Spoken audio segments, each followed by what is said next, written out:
ورحمة الله تعالى وبركاته. معكم شهوات متنوعة مع مريم. اليوم إخواني أخواتي غنقدم لكم هاد المقبلة، البقولة. ديروها مع الحوت، ديروها مع من ما بغيتو. المهم هي البقولة ديالي بعد ما نقيتها وقاديتها غادي ندوزها نغسلها. غتشوفوا معايا الغسل ديالها كيفاش كيكون. كنغسلوها مزيان من التراب ومن اي حاجه فيها، كنغسلها مزيان حتى كيولي الماء ديالها بيض، ما بقاش فيها نهائيا الوسخ. هي وهداك السلك، حنا تنقولوا له السلك، ما عرفتش في منطقه اخرى اش كتقولوا له. المهم عندنا فقط البقوله وسلك. بالنسبه للحميضه ما عنديش. المهم هذاك السلك كيجيبها رطبه وكيجيبها زوينه.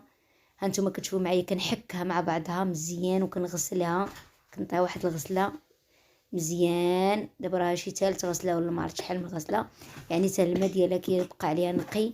وكنحطها في واحد الشبكه كتسقطر صافي، وغادي ندوز نقطعها. المهم كل واحد والطريقه، انا بغيت نشارك معكم الطريقه ديالي ديال البقوله. واخواتي راه كلشي كيعرف يصايب البقوله، هو كل واحد وطريقته. صافي غادي ندوز دابا نغسل هذاك السلك هذاك. كيكون فيها اخواتي التراب بزاف. كنحاول ما امكن نفتحو، اللي ما عجبنيش كاع الاخر ديالها كنفتحها مزيان. ما عجبنيش قلبها، يعني كيبان لي موسخ ولا. كنغسلها مزيان ونقيها. صافي من بعد ما غادي نساليها كامله، غنخليها تسقطر واحد شويه ونبدا كنصفيها، نصففها هكا باش غادي نقطعها. هادشي اللي كاين، فقط عاودت معكم، يعني كنعاودها شحال من مره. المهم نتوما تشوفوا اللي يجعلكم ديروها 3 المرات. المهم تنقى، الناس حسوا بهذيك البقوله الماء ديالها بقى صافي كيما غنوريكم الماء كي كيرجع نقي وصافي. يعني صافي راه كتكونوا كتعرفوها تغسلات. حيت عاوتاني الا بقى فيها الوسخ راه مشكله، يعني ما تجي فيها الحص. صافي هانتوما شوفوا الماء شحال نقي عليها، الماء بقى نقي مزيان. صافي غادي ندوز نقطعها.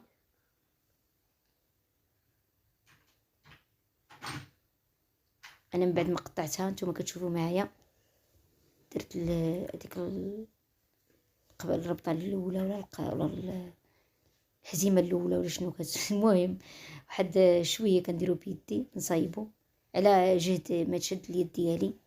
كتبقى نتوما على يدكم، ما كيعرفش يقطع مزيان يدير غير شويه ويقطع. صافي غادي نقطعها بهذا الشكل. تنقطع داك السلك هو اللي يجي من فوق حيت الرطب كيطيب، والبقوله هي اللي من تحت. غادي نضيف لها واحد 2 كيسان د الماء كبار ضروري باش طيب مزيان. صافي من بعد ما كتطيب مزيان انا دابا درتها على النار. غادي ندير لها 2 الكيسان هذوك الماء كبار وغادي نسد عليها. من بعد ما طيبه تشوفوا معايا كيفاش جات نشفات هذاك الماء بعد ما طابت. شوفوا معايا كي الطياب ديالها ونشفات.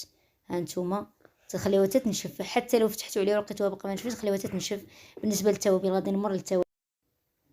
عندنا التحميره، عندنا الهريسه ولا ماشي هريسه، السودانيه، الملح، القزبر، الثوم وحامض مصير. فقط هادشي اللي كندير انا، وكل منطقه واش كيضيفوا.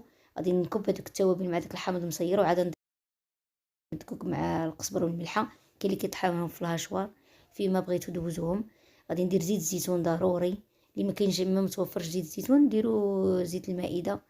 راها كتجي زوينه بهذا الحامض مصير، كيعطي واحد النكهه رائعه. جربوها بهذه الطريقه ديالي وغادي تعجبكم بزاف بزاف اخواتي. المهم هذه الطريقه هذه زوينه كتجي، وضروري كيبقى فيها واحد شويه الماء كنشفوها من كنوضعوها هنايا.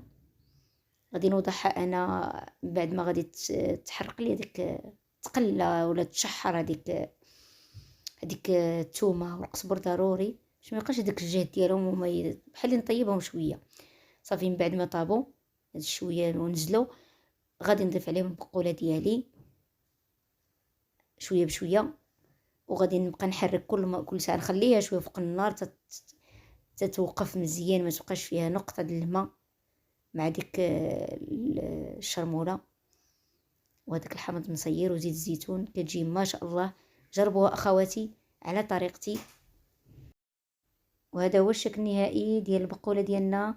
نتمنى اخواتي تنال الاعجاب ديالكم وجربوها في البيوت ديالكم. ما تنسونيش اخواتي من البارطاج مع العائله والاصدقاء لتعم الفائده. الى فيديو قادم باذن الله.